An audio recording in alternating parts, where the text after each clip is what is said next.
Hi, I'm Christian Gardner alongside Liam Plate following the Seton Hall men's basketball team as they defeated the Marquette Golden Eagles 81-79 to move on to the Big East Final. Now in that first half, Liam, Seton Hall started a little bit slow and Marquette jumped out to a 12-point lead. How were they able to get back in this one and close it at the first half 36-33? Yeah, it was a real tough first half. The Pirates shot 21% from the three, which we're not accustomed to seeing from them. Miles Powell only having 4 points. But I think it was their strong rebounding from Mamu Kalashvili and Michael Enzi, and also the play of Mamu with 9 points and Quincy McKnight with 7 that really got them back in the game. Now going into this game, all eyes were on Marcus Howard and Miles Powell. How will they match up against each other as one of the best players in the conference? But really, in that first half, it did not show out like that. Only 1 point for Marcus Howard, and as you said, 4 points for Miles Powell. Who was really stepping up for both teams? Yeah, like I mentioned before, for the Pirates, it was Quincy McKnight and Sanju Mamu Kalashvili stepping up big under the boards and with the threes and driving to the basket. But then for Marquette, it was the Hauser twins, Joey and Sam. Joey having 10 points and Sam having 13. They really stepped up big. They were open on threes, and Seton Hall was really struggling to get on them.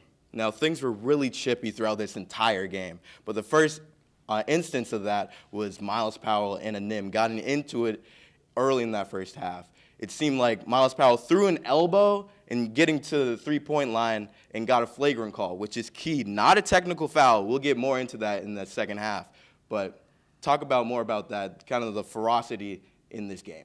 Yeah, it's definitely intense. Always has been from the first time they played out in Milwaukee. Basically what happens, Powell just was trying to cut to the basket, threw an elbow that looked like it was intentional because Aneem was talking, and Aneem was assessed a technical foul for talking to Powell, and just really just aggressive play all throughout. For sure, and they went on in that second half. The score in that first half, 36-33, Marquette led. Now, that second half was a really back-and-forth matchup, but the story of that second half was really the fouls assessed to both teams. Now, Coach Willard had a quick foul, technical foul assessed to him early. Can you talk more about that? What happened there? Coach Willard really just didn't agree with the call the refs made. Willard wanted a traveling call on Marquette, but didn't get it. Made the traveling motion towards the refs, but refs didn't like it, so assessed him a technical foul. Now, I believe Mamu Kalashvili got a quick technical foul in that second half as well. Can you talk more about what happened to him there? Basically what happened was Quincy McKnight made a great play on offense, and Mamu was hyped up about it, and Mamu was talking to the Marquette team, and the refs heard it and didn't like it, so assessed him a technical foul. I mean, it's the Big East tournament. Things are heated, and things got to a boiling point as Miles Powell went up for a layup, and it seemed like he got bumped by Aneem for just a regular common foul, but then pushed by Theo John, and Miles Powell was not having it. He was on the ground, and he immediately got up, ready to fight Theo John, and had to get it pulled back by Romero Gill. But Mamu Kalashvili, looking out for his teammate, came running into that huddle and pushed Theo John, and things just got set off. Could you go into depth about the fouls assessed to both teams there? Yes, so what happened was Sakar Aneem got issued his second technical foul, so he's out of the game. Theo John got issued a flagrant technical foul, so he's out of the game. Sanju Mamu Kalashvili got issued his second technical foul, so he's out of the game. And Miles Powell also got issued a technical foul, but you can still play with a technical foul and a flagrant personal foul. So Powell's not out of the game, but the energy was very different after that point. It was very chippy. Everyone was on edge. You could feel it in the stadium. For sure. But there was a minute that the Seton Hall bench assumed that Miles Powell was out of the game because he got that early foul in that first half, that they thought he was thrown out of the game. So he left, went into the locker room, and he thought his night was done. We thought that was it, but then Quincy McKnight, Michael Enzi took over for this team as your leader is on the bench, and he couldn't come and play. Talk about who stepped up as Miles Powell was out of this game. One person you have to mention, Quincy McKnight, finished with 18 points in the game, had 11 in the second half, hitting threes, driving to the basket, doing it all, doing it on defense as well. And then your captain, Michael Enzi, finishing with a double-double, 15 points, 11 rebounds all over the court, getting under the boards, getting and ones. He was doing it all for the Pirates underneath. For sure, and everyone was in awe when Miles Powell came out of the tunnel. You saw the coaches running to go get him, but he came out to play. Talk more about Miles Powell in that second half. Miles Powell had 18 points in that second half. He had a variety of threes, step-back threes. He was doing it all. That was his house that night.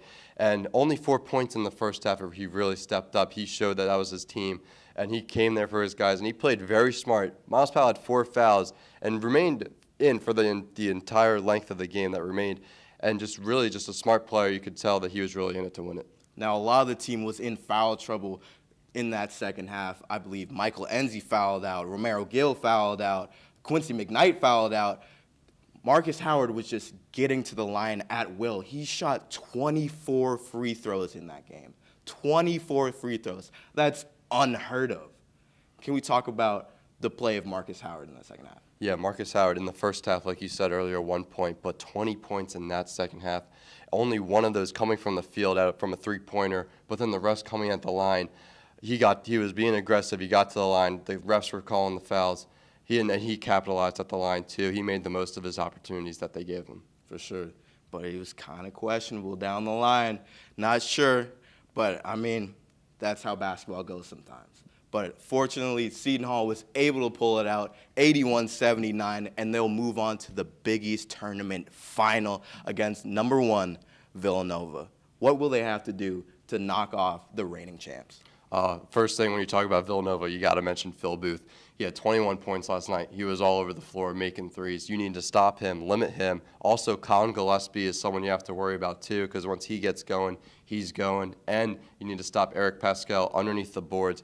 Romero Gill and Michael Enzi need to come up big again tonight like they did last night for the Pirates. For sure. They had one of their best games of the season. For Romero Gill himself, if they can get that interior defense going, it should be a good night for the Hall. But that's going to do it for us right now. We'll see you later for Villanova versus Seton Hall in championship. For Liam Plate, I'm Christian Gardner. Have a good one.